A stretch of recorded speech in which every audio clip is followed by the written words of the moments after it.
Hi, my name's Cindy, and this is Yoga for Flexibility, video 3. Alright, so definitely probably going to need your blanket or a towel for your knees. If you don't, you don't. If you do, you do. We're going to be on our hands and knees to start, so depends on how tender your knees are. If you're used to doing this, no big deal. If you're not, well, get that towel out. We're going to turn sideways, or you're going to turn, you can stay facing me, I'm turning sideways. You're going to start with your hands underneath your shoulders and your knees underneath your hips. And you're going to move through a cat-cow. So you're going to inhale, allow the belly to drop and your gaze goes forward, pressing your chest down. When you exhale, you push up through your mid-back, allow your head to hang. Inhale through your cow and exhale through cat. Make sure your elbows have a little bit of softness. Make sure you're not locked out. Inhale through cow. Exhale through cat. One more each direction. Inhaling through cow. Exhaling through cat. And then hold your neutral spine. That just means straight body staring at the floor. Obviously you need to look up to kind of see what I'm doing, but watch what I do, then go. So you're going to bring your arm out to the side. Your inhale takes your fingers to the sky. When you exhale, you're going to drive the hand through. We call this threading the needle. You come through, and then you lower yourself all the way to the floor. Press your hand down, stack your hips over your knees, and let your right hand relax. So you're just in a spinal twist. So you're in this sort of awkward bent over position. Again, your left arm is actively pressing down. Your right arm is relaxed. Nice spinal twist.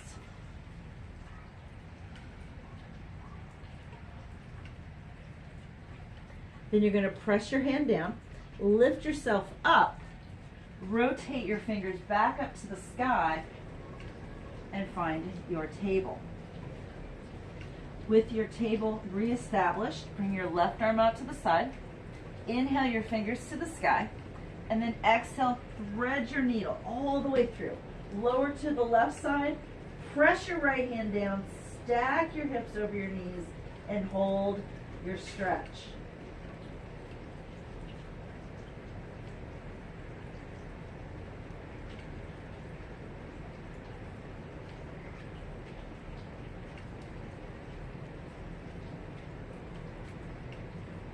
Press your right hand down, lift yourself up, bring your fingers back up to the sky, find yourself back in table position. Again, this is why we might want a towel underneath our knees. We're going to take our right foot, I'm just going to shift forward a bit so I stay on my mat. You're going to curl over the ball of your right foot and press your heel back. Don't bounce or pulse, just hold the stretch. Pressing out of the mat so you're lifted up, not slumped.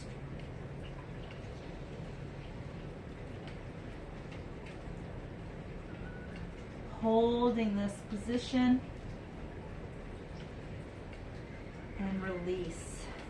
Switch sides. Your right knee comes back down. You curl over the ball of your left foot, press the ball of the foot into the mat, and then gently press out of the mat with your upper body and press back with everything. Gently pressing in to feel a nice stretch through your calf of your left leg.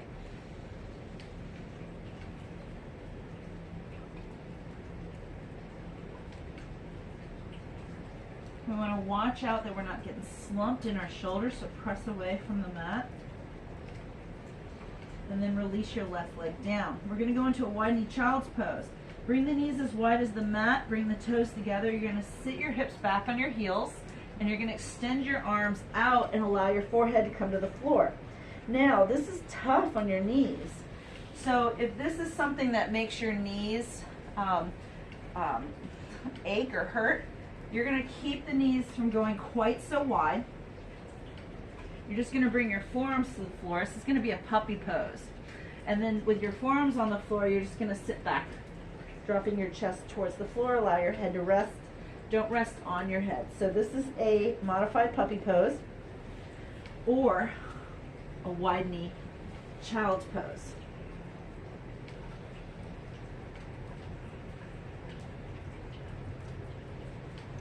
In this position, I'm just lifting so I could talk and it won't be muffled in the mat. In this position, you're just breathing. I am going to hold you here for a bit so that you can get a nice little stretch through your lats, your upper back. You'll feel your shoulder blades sort of rotate and stretch through the upper back, and it usually feels really good. From that child's pose position, I want you to come up. If you already have your knees in from child's pose, everyone's going to walk their feet back a bit, walk their hands forward a bit, engage your core, and come all the way to the floor. Once you're on the floor, I want your hands by your rib cage. I want you to press your elbows to the back of the room. I want you to open your chest so you're not slumped forward. Once you're in this position, leave the top of your feet flat on the mat. I want you to inhale, press into a back bend. How high up you come is your own back flexibility. And then release back down. You should not be lifting your hips off the floor. Inhale, press up.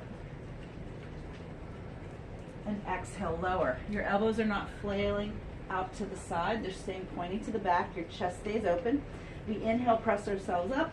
You might find yourself getting higher, but again, your hips stay on the floor. We want the back bend. We do not need a lift. 2 more of these. Inhale, we press. And exhale, we lower. Last one. Inhale, lift. And exhale, lower. Stack your hands, elbows wide, underneath your chin or your chest. And then you can either rest your chin or your forehead. Right? Bend your knees. And then windshield wiper your feet side to side. If you do not want to do the windshield wipering, you can just wiggle your bum side to side. It's the same effect. Same thing. All right, we're going to go into a pec stretch. This is sort of going to be more intermediate, though a beginner can do this, but you're going to have to modify if this doesn't work for your shoulder. Awkward as this is, we're going to bring our arms out to the side. Chin or forehead rests on the floor. You're going to leave your left arm exactly where it is, palm down, straight out from your shoulder joint. You're going to bend your right arm just like we had it for the cobra. You're going to bend your right knee so your foot's in the air. You're going to walk your left finger over, all the way over, until you can rotate to your left side. Now, your right knee is up, your foot is behind your leg. You press your right hand down. I've tented my hand. So this is option 1. If this is too much on your back and your hip, then you're just going to do the same thing but put the foot on the inside of your leg. And if it's still too much, allow the knee to relax. So you decide which one you want. The left arm is palm down. It's relaxed. You're just pressing into the right hand, lifting the right knee or relaxing the right knee, and then let your head rest on the floor. If your head can't touch the floor, you need your blanket or your towel.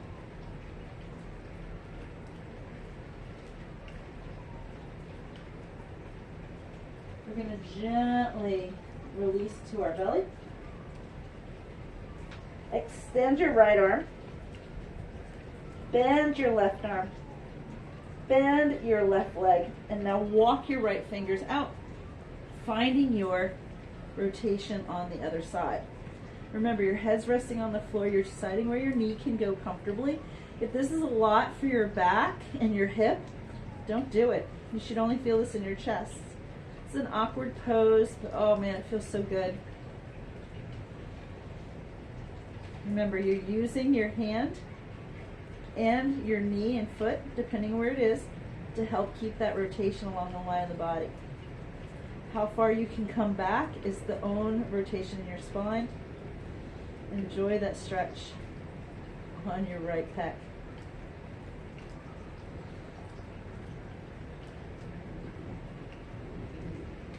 And we're going to gently come to the center, belly to the floor.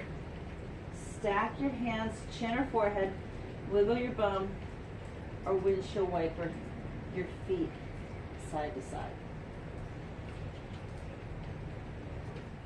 All right, from here we're gonna lengthen our legs. Bring your hands by your rib cage. We're gonna curl our toes.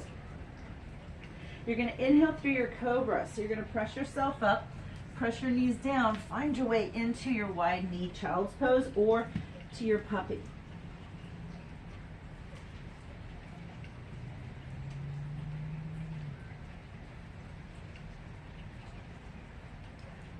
One more breath here.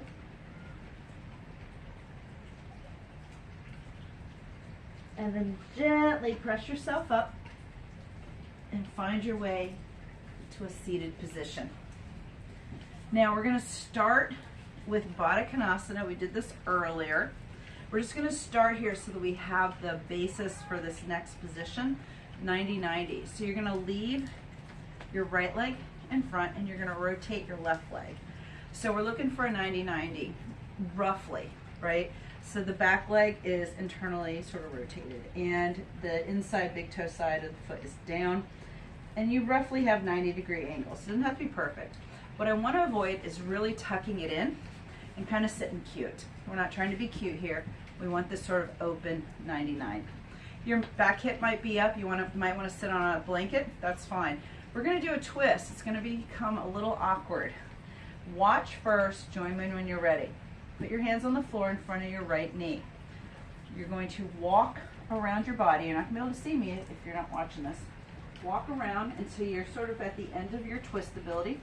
You're going to bend your elbows. Allow yourself to do what I would call a fake push-up, a pseudo push-up. Gently press yourself up. And then you're going to walk into your twist. Now you join me. I'm going to angle myself slightly so I can see you more. Hands down. Start walking into your twist.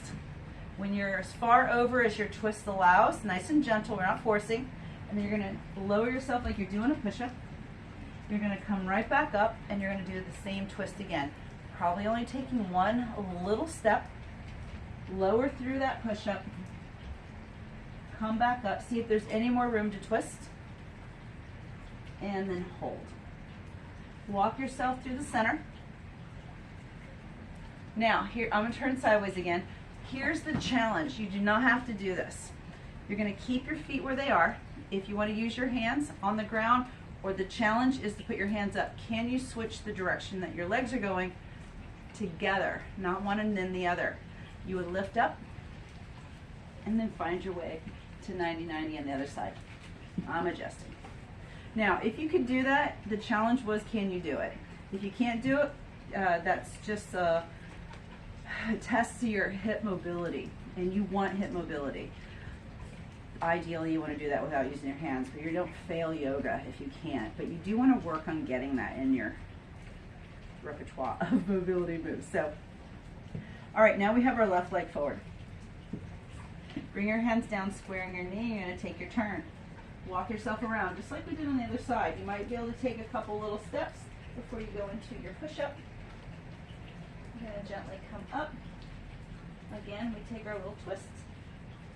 We go into a push-up. When we come up, we see if there's more. If not, we gently come around. And you decide, are you going to challenge yourself? What I want to make sure you don't do, I'm going to do it the way I don't want you to do it. If you've done it already, you do you. But if you come up here and you just take one leg and then the other leg, that's not what we're looking for. We're looking for taking the two, leaving them here, and then making that rotation. All right, let's go back to Baddha Konasana. Turning to face me to the side, bum of the feet together. I hear a dog coming, that's why I keep looking. We're going to inhale, lift up nice and tall. We're going to exhale, pull ourselves in, belly towards the feet, chest stays lifted, no rounding, no humping of the back. Right? Open the space between your shoulder blades. We always fold forward in a proud position. Gently holding here. Now bring both legs wide. Sitting up nice and tall. Feet flexed. We did this the other day too, so just lift up nice and tall and then bring your torso forward with that lifted spine. And hold.